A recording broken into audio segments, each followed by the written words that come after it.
고요한 묵상의 시간에 오신 여러분을 주님의 이름으로 환영합니다. 오늘 우리가 함께 나눌 이야기는 세상의 가치와는 정반대의 길에서 발견되는 하나님의 놀라운 사랑과 영광에 관한 것입니다.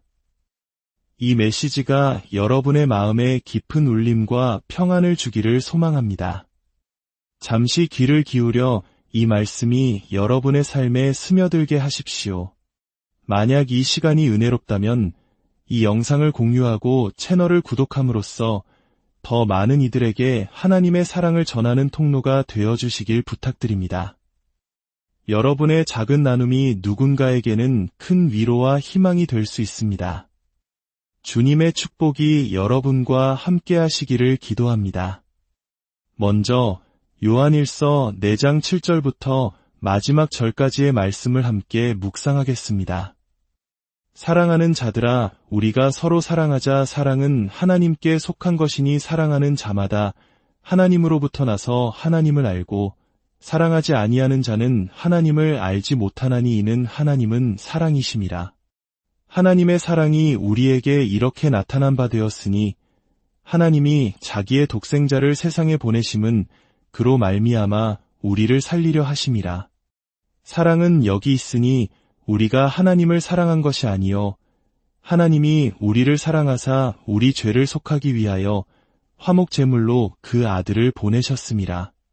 사랑하는 자들아, 하나님이 이같이 우리를 사랑하셨은즉 우리도 서로 사랑하는 것이 마땅하도다.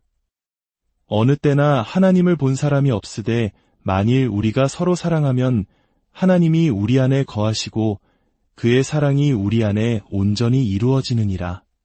그의 성령을 우리에게 주심으로 우리가 그 안에 거하고 그가 우리 안에 거하시는 줄을 아느니라.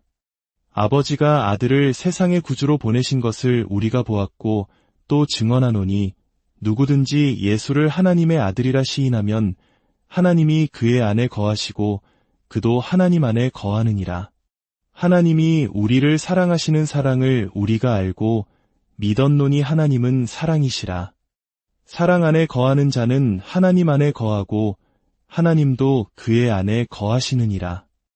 이로써 사랑이 우리에게 온전히 이루어진 것은 우리로 심판날에 담대함을 가지게 하려 함이니 주께서 그러하심과 같이 우리도 이 세상에서 그러하니라. 사랑 안에 두려움이 없고 온전한 사랑이 두려움을 내쫓나니 두려움에는 형벌이 있음이라. 두려워하는 자는 사랑 안에서 온전히 이루지 못하였느니라. 우리가 사랑함은 그가 먼저 우리를 사랑하셨음이라.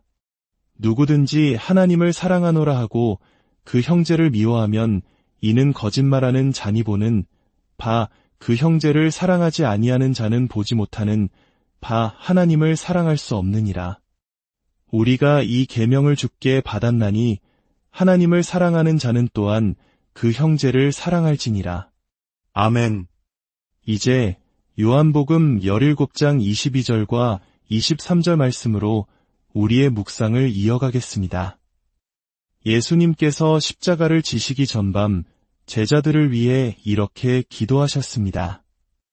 내게 주신 영광을 내가 그들에게 주었사오니 이는 우리가 하나가 된 것 같이 그들도 하나가 되게 하려 함이니이다.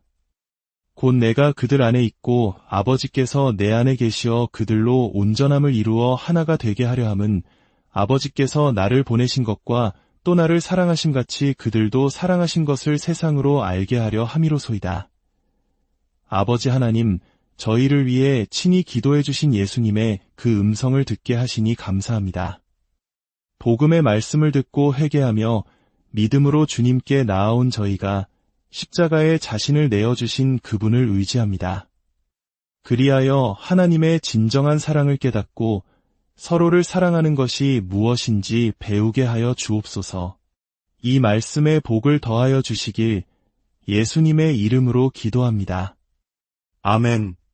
성경을 함께 공부하다 보면 우리는 여러 시간과 공간의 지평을 넘나드는 놀라운 경험을 하게 됩니다. 우리는 잠시 일상을 멈추고 이 자리에 앉아 성경을 펼칩니다. 어떤 이는 간절한 마음으로 준비했을 것이고 어떤 이는 무심코 이 자리에 왔을지도 모릅니다. 하지만 우리는 모두 성경이라는 새로운 지평 앞에 서 있습니다. 특히 지금 우리는 예수님의 탄생을 기념하는 대림절 기간을 보내고 있습니다. 하지만 우리가 방금 읽은 요한복음 17장의 기도는 예수님께서 십자가에 달려 돌아가시기 불과 몇 시간 전에 하신 기도입니다. 탄생의 기쁨을 생각하는 시기에 죽음을 앞둔 기도를 묵상하는 것이 조금은 이상하게 느껴질 수도 있습니다. 하지만 여기에 깊은 의미가 있습니다. 요한복음 17장에서 기도하시는 그 예수님은 한때 아기 예수로서 어머니 마리아의 무릎에서 잠들었던 바로 그분입니다. 우리는 종종 교회의 절기를 구분해서 생각하는 경향이 있습니다. 성탄절은 탄생, 고난주간은 고난, 부활절은 부활. 이렇게 따로 떼어놓고 생각할 때 우리는 예수님의 오심과 죽으심을 분리하는 위험에 빠질 수 있습니다. 그러나 깊이 생각해보면 예수님께서 이 땅에 태어나신 이유는 바로 죽기 위함이었습니다. 우리를 구원하시기 위한 그 위대한 사명을 위해 이 땅에 오신 것입니다. 그러므로 우리가 지금 듣는 이 기도는 한때 마리아의 품에 안겼던 바로 그분의 입술에서 나온 기도입니다. 하늘을 우러러 기도하시는 그분은 한때 구유에 누워 포대기에 쌓여있던 바로 그 아기였습니다. 천사들의 메시지를 듣고 달려온 목자들의 경배를 받았던 바로 그분이었습니다. 더 나아가 이 기도를 하시는 예수님은 온 우주를 창조하신 분입니다. 창조주께서 이제 자신의 죽음을 불과 몇 시간 앞두고 제자들을 위해 기도하고 계신 것입니다. 요한복음의 시작은 베들레헴의 마구간이 아닙니다. 요한은 세상이 창조되기 이전 태초의 시간으로 우리를 데려갑니다. 태초에 말씀이 계시니라. 이 말씀이 하나님과 함께 계셨으니 이 말씀은 곧 하나님이시니라. 그 말씀, 즉 하나님의 자기 표현이신 예수님께서 육신이 되어 우리 가운데 오셨습니다. 성육신, 즉 하나님께서 인간의 몸을 입으셨다는 것은 실로 측량할 수 없는 신비입니다. 어떻게 하나님이 동시에 완전한 하나님이시면서 완전한 인간이 되실 수 있을까요?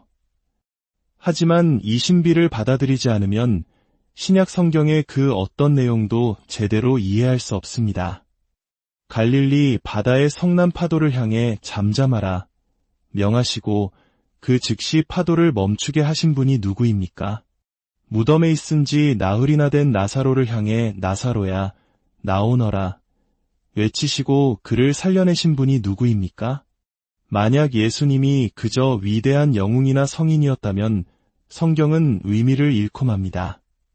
마리아의 품에 안겼던 그 손, 나병 환자를 깨끗하게 하셨던 그 손, 제자들의 발을 씻기셨던 그 손이 이제 로마 병정의 잔인한 못에 내어질 것입니다. 예수님은 바로 그 현실을 몇 시간 앞두고 기도하고 계셨던 것입니다. 그리고 놀랍게도 그분은 자신을 제대로 이해하지도 못하는 사람들, 심지어 곧 자신을 버리고 도망갈 사람들을 위해 기도하고 계셨습니다. 이것이 대체 어떤 종류의 사랑입니까? 우리는 보통 우리에게 잘해주거나 우리와 마음이 맞는 친구들을 위해 기도합니다. 하지만 예수님의 사랑은 그 차원을 훨씬 뛰어넘습니다. 자, 이제 이 모든 배경을 마음에 품고 22절 말씀을 다시 한번 들여다봅시다. 내게 주신 영광을 내가 그들에게 주었사오니 이는 우리가 하나가 된 것 같이 그들도 하나가 되게 하려 함이니이다.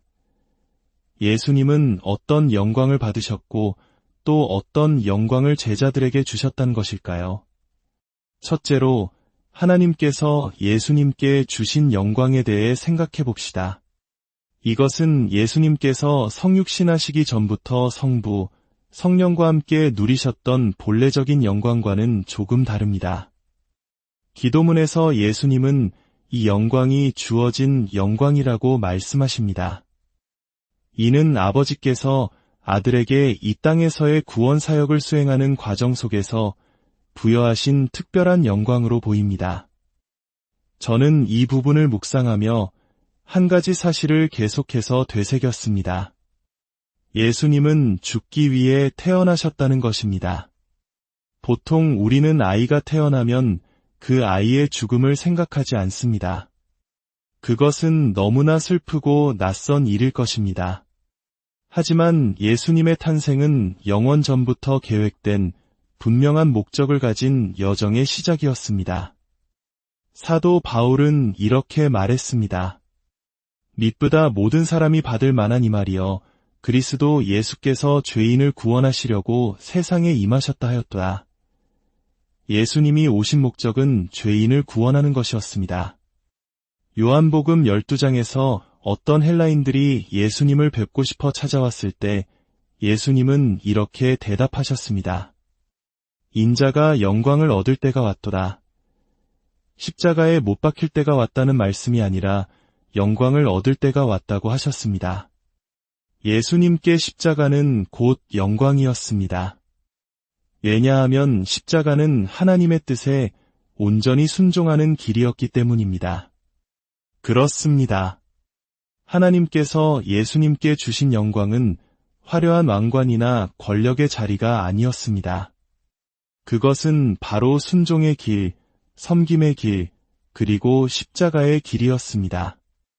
왕이시지만 나귀를 타고 오시는 겸손함 속에서 가장 가난하고 연약한 모습으로 오신 그 신성함 속에서 하나님의 영광이 드러났습니다. 그리고 그 영광은 십자가에서 절정을 이루었습니다. 그렇다면 둘째로 예수님께서 우리, 즉 그분을 따르는 자들에게 주신 영광은 무엇일까요? 만약 예수님께서 받으신 영광이 하나님의 뜻에 대한 완전한 순종의 길이었다면 우리에게 주신 영광도 이와 다르지 않을 것입니다. 우리는 우리 자신의 즐거움이 아니라 하나님의 기쁨을 위해 창조되었습니다. 따라서 우리 역시 그리스도를 따르는 길 위에서 그 동일한 영광을 발견하게 됩니다.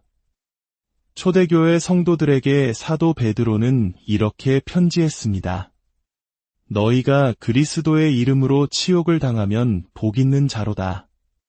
영광의 영 곧 하나님의 영이 너희 위에 계심이라. 고난을 당할 때 우리는 복이 있으며 영광의 영이 우리와 함께 하신다는 것입니다. 이것은 세상의 논리와 정반대입니다. 우리는 고난을 피하고 싶어 하지만 성경은 고난이 영광으로 가는 길이라고 말합니다. 왕관을 쓰기 전에는 십자가를 져야 합니다. 십자가를 피하려 한다면 왕관도 없습니다. 예수님을 따르는 길이 때로는 힘들고 좁은 길처럼 보일 수 있습니다. 하지만 그것은 벌이 아니라 영광으로 가는 길입니다. 학생에게 어려운 시험을 줄수록 합격의 영광은 더 커집니다. 건축가에게 제한된 자원과 시간 속에서 어려운 과제를 줄수록 성공의 영광은 더 빛납니다. 마찬가지로 우리가 신앙의 길에서 겪는 도전과 어려움은 우리를 더 큰 영광으로 이끄는 하나님의 섭리입니다. 마지막으로 이 영광을 주신 목적은 무엇일까요? 이는 우리가 하나가 된 것 같이 그들도 하나가 되게 하려 함이니이다. 바로 하나됨, 즉 연합입니다. 이 연합은 인간의 노력이나 조직적인 힘으로 만들어내는 연합이 아닙니다. 세상은 평화를 위해 수많은 노력을 기울입니다.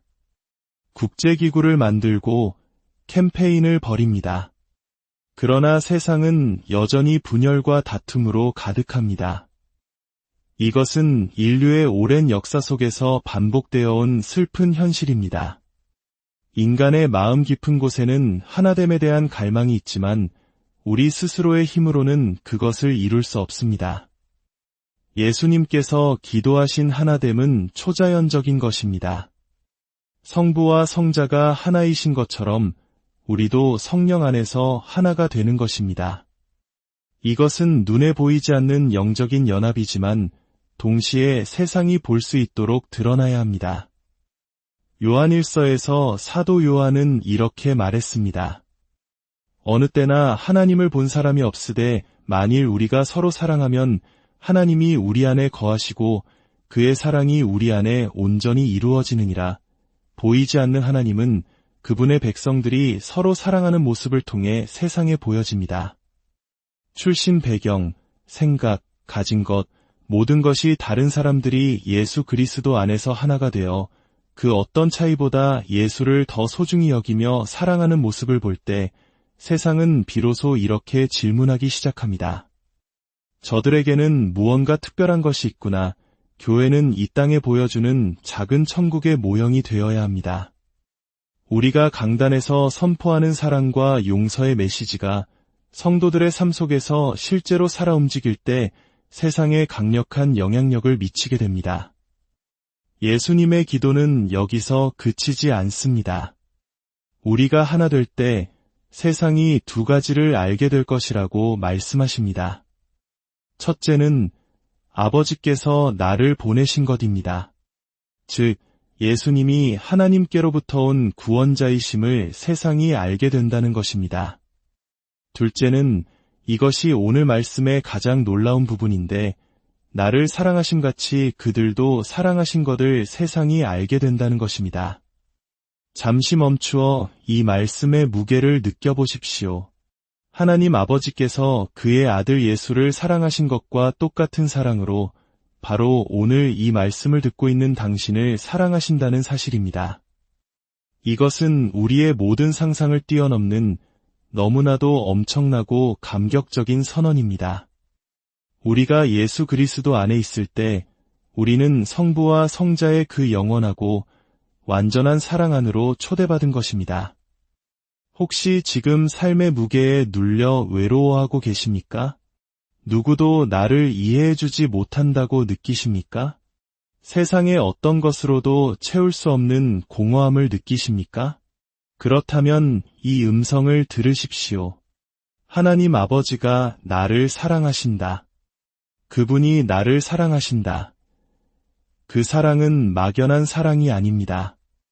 우리를 위해 아들을 십자가에 내어주시기까지 한 구체적이고 희생적인 사랑입니다. 그 사랑은 반석과 같아서 결코 흔들리지 않습니다. 그 사랑이 오늘 당신을 붙들고 있습니다. 당신이 아직 그분을 믿지 않고 있음에도 불구하고 오늘까지 살아 숨쉬는 이유도 바로 당신을 향한 그분의 오래 참으시는 사랑 때문입니다. 이 놀라운 사랑의 이야기를 아십니까? 이 사랑이 당신의 마음을 두드릴 때 문을 열어주십시오. 십자가에서 나타난 하나님의 영광을 바라보십시오. 그곳에 참된 기쁨과 평안이 있습니다. 아버지 하나님, 당신의 말씀을 감사합니다. 당신의 아들을 감사합니다. 우주의 창조주께서 그리스도의 모습으로 시간 속으로 들어오셔서 우리를 위해 사시고 고난 받으시고 죽으심으로 우리에게 생명을 주신 그 측량할 수 없는 사랑에 감사를 드립니다. 죄인인 우리를 자유롭게 하기 위해 너무나도 큰 값을 치르신 그 사랑 앞에 우리가 겸손히 엎드립니다. 참된 기쁨은 오직 당신의 뜻 안에 있음을 우리 각자가 깊이 깨닫게 하옵소서. 이 말씀을 듣는 모든 이들의 삶 가운데 가정과 일터 위에 그리고 그들의 기도 제목 위에 주님의 크신 은혜와 평강이 넘치기를 간절히 기도합니다. 우리 주 예수 그리스도의 이름으로 기도합니다.